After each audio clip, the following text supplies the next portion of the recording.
দাঁড়া দাঁড়া দাঁড়া দাঁড়া কি কি কি কি কি চুবালে কি কিসে কি চুবালে ওটা? এই দেখি না কি বলতো, এটা নিশ্চয়ই গেস করতে পারছো। কি ওটা? ওটা তো দেখে মনে হচ্ছে কোনো শীতকালের পিঠে। ইয়েস, এটা হলো শীতকালের পিঠা, পিঠে পুলি। পিঠে পুলি। পৌষ পার্বণ কাছাকাছি এসে গেল। আর ওটা কি মাঝখানে? ওটা কি? এটা তো ঝোলা গুড়। কি? এটা ঝোলা গুড়, পাটালির তরল সংস্করণ। তো এই পিঠেটা এই ঝোলা গুড় দিয়ে খেলে দারুণ স্বাদ লাগে। যারা খায় তারাই জানে, যারা খায় না তারা এই স্বাদ বুঝবে না। তো গ্রামের দিকে লোকজন বেশি স্বাদ বোঝে, কারণ গ্রামের দিকে ওই খেজুর গাছ আছে এবং রস পাওয়া যায় এবং ঝোলা গুড় পাওয়া যায়। আর টাউনের দিকে ও তো মানে সে চিনি জাল দিয়ে করা, ওটা খুব একটা মানে ভালো। আর বল্টুর কাণ্ড দেখো, বল্টুর এ বল্টু দাদা দাদা গাইতে বেকে বেকে কামড়াবি না, না বল্টু কামড়াবি না, কামড়াবি না। তুই গামলা নিয়ে বসে পড়ছিস কি ব্যাপার? আবদারে আজকে বানিয়ে ফেলেছিলাম। এটা এক একজন এক এক নাম বলে, কেউ বলে সাজের পিঠে, কেউ বলে খোলা পিঠে, কেউ বলে কাস্তে পিঠে। তো আমরা ছোট থেকেই মানে জেনে এসেছি এটা কাস্তে পিঠে বলে। তো কারণ আগেকার দিনে আমি নিজে দেখেছি এই পিঠেটা যখন কাস্তে দিয়ে তুলতে হতো, যেহেতু খোলায় বানাতে হয়, খোলা থেকে কাস্তে দিয়েই তুলতে হয়, তার জন্য এর নাম হচ্ছে কাস্তে পিঠে। তো ছোটবেলা থেকে এবার অনেকে খুব এখনকার দিনের মানুষরা অনেকে কাস্তে কি জিনিস জানে না। বল্টু গামলা নিয়ে বসছে আর বনি শুধু দেখছে প্রক প্রক করে।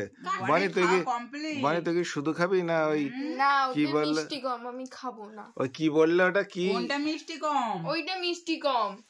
এইটা মিষ্টি কম? হ্যাঁ দেখো না, ওটা একদম মিষ্টি নেই। আরে ওটা তো ঝোলা গুড় দিয়ে যে বললো। তার মধ্যে দুটো আইটেম করা হয়েছে, এটা নারকেল দিয়ে দুধ দিয়ে সুন্দর করে বানানো হয়েছে, আর এটা শুধু লবণ দিয়ে মানে ঝোলা গুড় দিয়ে মাখি মাখি খেতে হবে, তাই ওটা দু রকম আইটেমে করা হয়েছে। তো দারুণ লাগছে।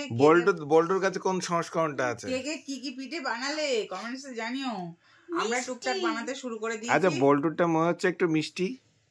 বল্টুটা মিষ্টি, মিষ্টির জন্যই ওই তলাটা একটু হালকা ধরার মতো, আর এগুলো মিষ্টি কম বলে এগুলো তলাটা ধরে নিয়ে সুন্দর হয়েছে এগুলো। তো অনেকে আছে চিকেন দিয়ে খাচ্ছে, তো আমরা চিকেন দিয়ে কোনোদিন পিঠে আবার চিকেন দিয়ে খায় নাকি? চিকেন দিয়ে এই পিঠে দিয়ে খাচ্ছে আমি দেখলাম। না না বাবা, ও আমার ভালো লাগে না। আমারও ভালো লাগে, আমি ওই জন্য এই ঝোলা গুড় মাখিয়ে খাচ্ছি।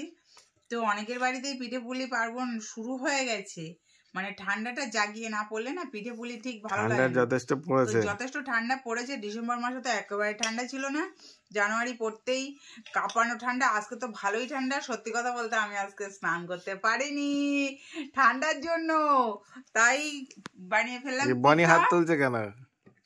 মানে না আজকে তোমার মা স্নান করেনি কেন বলতো?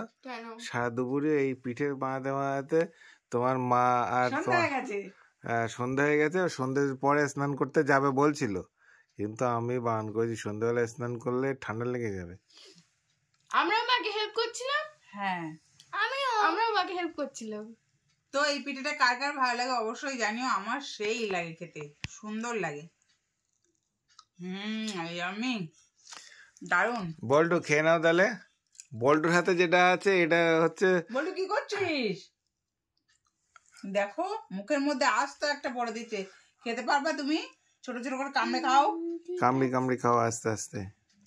দারুন স্বাদ, দারুন স্বাদ। ওকে খেয়ে নাও তাহলে।